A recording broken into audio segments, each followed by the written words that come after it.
working for someone else.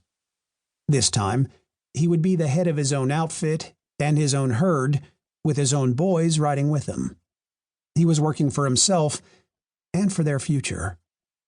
That was a feeling to savor at any age.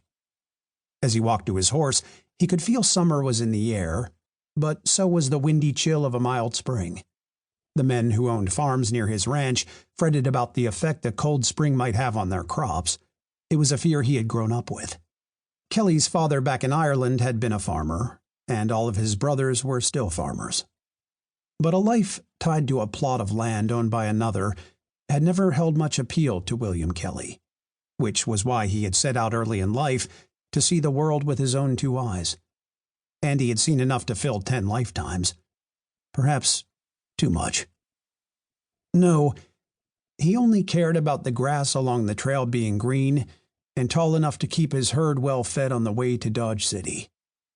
Kelly knew one drive would not make a dynasty, but it was an important first step in making the Kelly name mean something in this new world called America. Kelly ignored the ache in his bones as he walked toward the hitching rail, where his black Morgan mare stood waiting. He knew the townspeople were looking at him oddly as he set one foot in the stirrup and climbed atop the large animal. Many men told him a man of his experience should know better than to take such a large beast on the trail. The Morgan wasn't as swift as some of the other breeds of horses he could have chosen for the drive. He knew that was true. But Bull Kelly had never won anything based on being the fastest or the most practical. Everything he had earned in this world had been won through his own sweat and determination, his own instinct. Determination had kept him alive on the prison ship to the hell that was Fremantle. Cunning had helped him win his freedom, and had steeled him and Concho during their long voyage to America. His instinct had kept him and the Spaniard alive on the streets of Boston and helped him send money back home to Mary in Texas while he worked the cow trails that snaked their way north from Texas. Determination for a better future had made him endure all of the obstacles life had thrown down before him. And in his bones, Bull Kelly knew he was destined for greater glory in this life and the next. The few chuckles of the townspeople died away as they watched Kelly mount the great black mare and bring her around with ease. They stopped laughing altogether when they saw the coiled bullwhip tied to his belt by a tong. Several beasts, and more than a few men, over the years had made the mistake of believing the bullwhip was just a gimmick, but soon learned the error of their belief when he cut loose with it. Years of practice and bitter experience had made the whip an extension of Kelly's hand. 12 feet of kangaroo hide, with a metal popper on the end, gave the weapon a sinister look.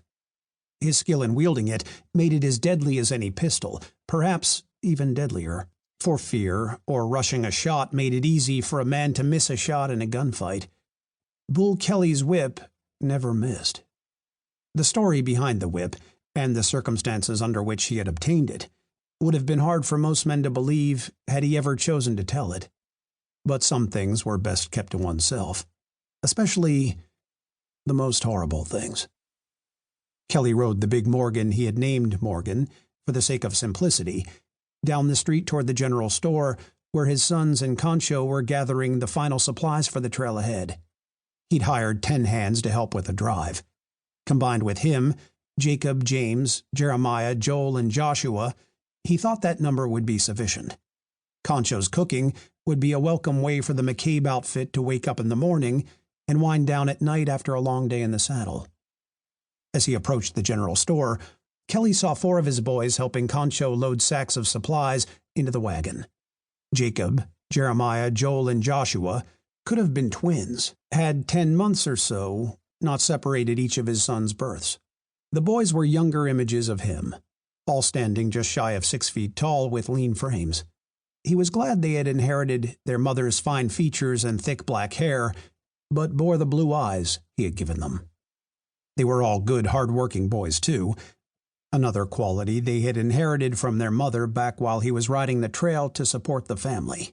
The sight of the 4 of them there in front of the general store, working hard to load the wagon, made him proud. And, much to his disappointment, the notion that one boy was missing